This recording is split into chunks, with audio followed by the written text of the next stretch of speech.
Good morning, children. Today we will be doing the remaining part of our poem number 1, that is The Wind. So, children, yesterday we studied that the wind, the poet has become a child, or he's written the poet, sorry, I'm so sorry. The poet has written the poem from the child's point of view. That means the poet here is a child. Okay, the child tells the wind that I know you toss my kites on high, and then you blow the birds also very high in the sky, and I can hear you pass like a lady's skirt on the grass. Then he says that I know all the different things that you do, and you're always hiding. You never show me yourself, okay? But I can feel you push, and I can feel you call, but I can never see you at all. Right? Now we will be doing the last paragraph and then all the exercises that they are there in this poem. Okay. Oh, you that are so strong and cold. Oh, blower, are you young or old?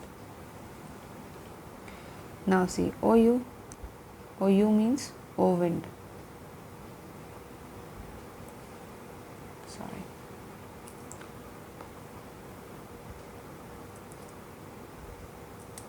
Okay. Better now? Oh, you. Who is this you? You is the wind. That are so strong and cold.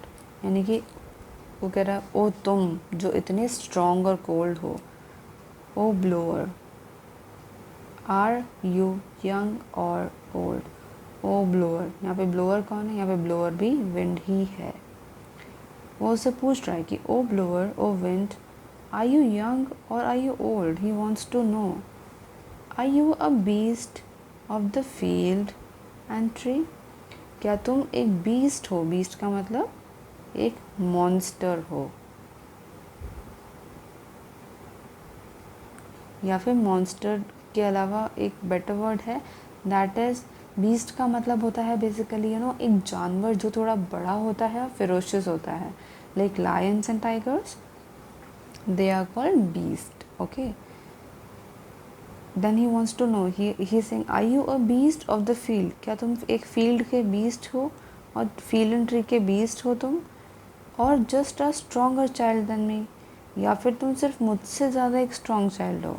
मैं तो बच्चा हूँ ही, क्या तुम एक beast हो यानी कि बहुत बड़े हो, गुस्से वाले हो, या फिर तुम एक छोटे से ही बच्चे हो मेरी तरह लेकिन मुझसे बड़े हो? Okay, he is trying to say this.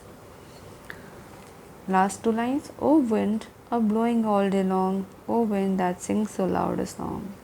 Again these two lines are used for rhyming. Okay, I hope आपको समझ में आया होगा. चिल्ड्रन नहीं आया है then please listen to the video again, you will get to know. Okay, now children, very important thing, as you are class 5 now, next class you will be 6th class.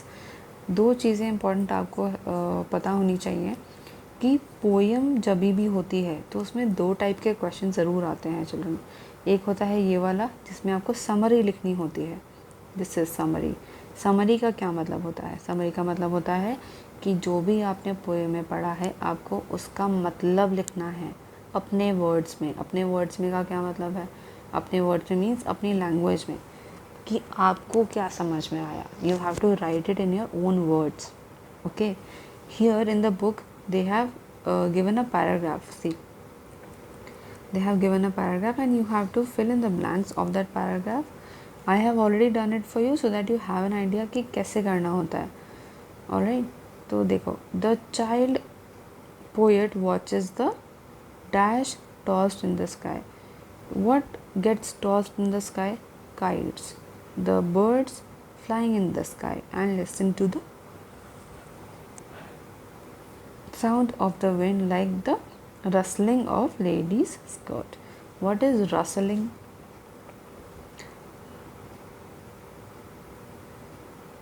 Rustling का मतलब होता है children जब एक lady for example silk पहनी हुई है and वो ग्रास पे चलती है तो जो ग्रास पे घिसटने की आवाज़ होती है ना ऑफ द सिल्क, उसको रसलिंग कहते हैं.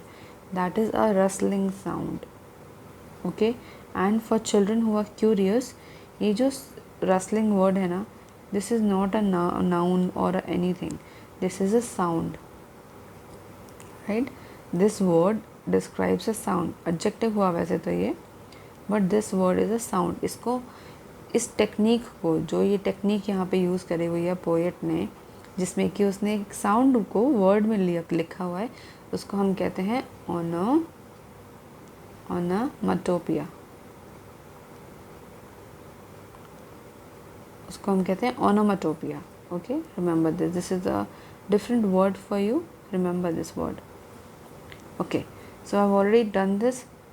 I will give you similar thing in an exam also, so please see it very carefully. Please see it very carefully. All right, next one, next page. Question B. Answer the following questions by selecting the correct option. इसमें आपको correct option select करना है. Who is singing the song?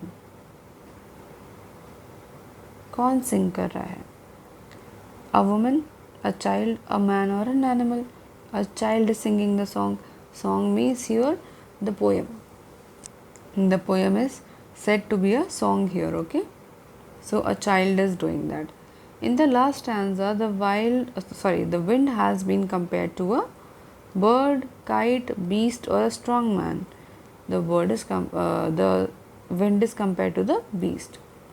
Which word has been used in the last stanza to refer to the wind? In the last stanza, if you see, he says that, are you a child like me? Like me. Refer का क्या मतलब होता है कि उस जैसा.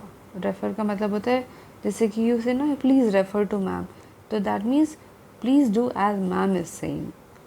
So refer means किसके जैसा, child के जैसा माना गया है. That's why child will be your right answer.